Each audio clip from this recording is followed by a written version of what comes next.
Chapter 2. Mr. Bennet was among the earliest of those who waited on Mr. Bingley. He had always intended to visit him, though to the last always assuring his wife that he should not go. Until the evening after the visit was paid, she had no knowledge of it. It was then disclosed in the following manner. Observing the second daughter employed in trimming a hat, he suddenly addressed her with, "I hope Mr. Bingley will like it, Lizzie." "We are not in a way to know what Mr. Bingley likes," said her mother resentfully, "since we are not to visit." "But you forget, mamma," said Elizabeth, "that we shall meet him at the assemblies, and that Mrs. Long has promised to introduce him." "I do not believe Mrs. Long will do any such thing. She has 2 nieces of her own. She is a selfish, hypocritical woman, and I have no opinion of her." "No more have I," said Mr. Bennet, "and I am glad to find that you do not depend on her serving you." Mrs. Bennet deigned not to make any reply, but, unable to contain herself, began scolding one of her daughters. "Don't keep coughing so, Kitty, for heaven's sake. Have a little compassion on your nerves. You tear them to pieces." "Kitty has no discretion in her coughs," said her father. "She times them ill." "I do not cough for my own amusement," replied Kitty fretfully. "When is your next ball to be, Lizzie?" "Tomorrow fortnight."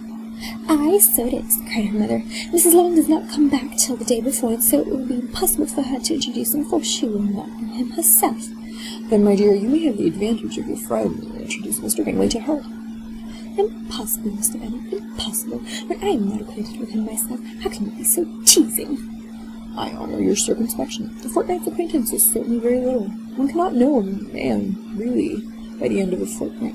But if we do not venture, somebody else will, and after all, Mrs. Long and her nieces must stand their chance, and therefore, as she will think it an act of kindness, if you decline the office, I will take it on myself." The girls stared at their father. Mrs. Bennet said only, "Nonsense, nonsense." "What can be the meaning of that emphatic exclamation?" cried he. "Do you consider the forms of introduction and the stress that is laid on them as nonsense? I cannot quite agree with you there.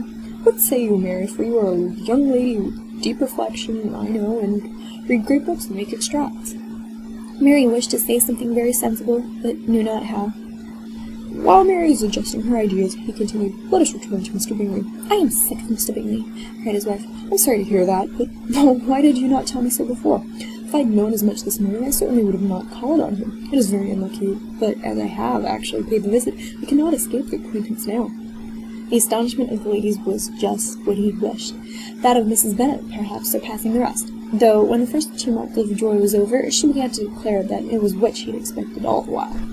"How good it was in you, my dear Mr. Bennet! But I knew I should persuade you at last. I was sure you loved your girls too well to make me such an acquaintance. Well, how pleased I am! And it is such a good joke, too, that you should have gone this morning and never said a word about it till now." "Now, Kitty, you may cough as much as you choose," said Mr. Bennet, and as he spoke he left the room fatigued with the raptures of his wife. "What an excellent father you have, girls," said she when the door shut. "I do not know how you will ever make him amends for his kindness, or me either, for that matter. At your time of life it is not so pleasant, I can tell you, to be making new acquaintances every day. But for your sakes we will do anything. Lydia, my love, though you are the youngest, I dare say Mr. Bingley will dance with you next door." "Oh," said Lydia stoutly, "I am not afraid. Though I am the youngest, I am the tallest." The rest of the evening was spent in conjecturing how soon he would return Mr. Bennet's visit, and determining when they should ask him to dinner.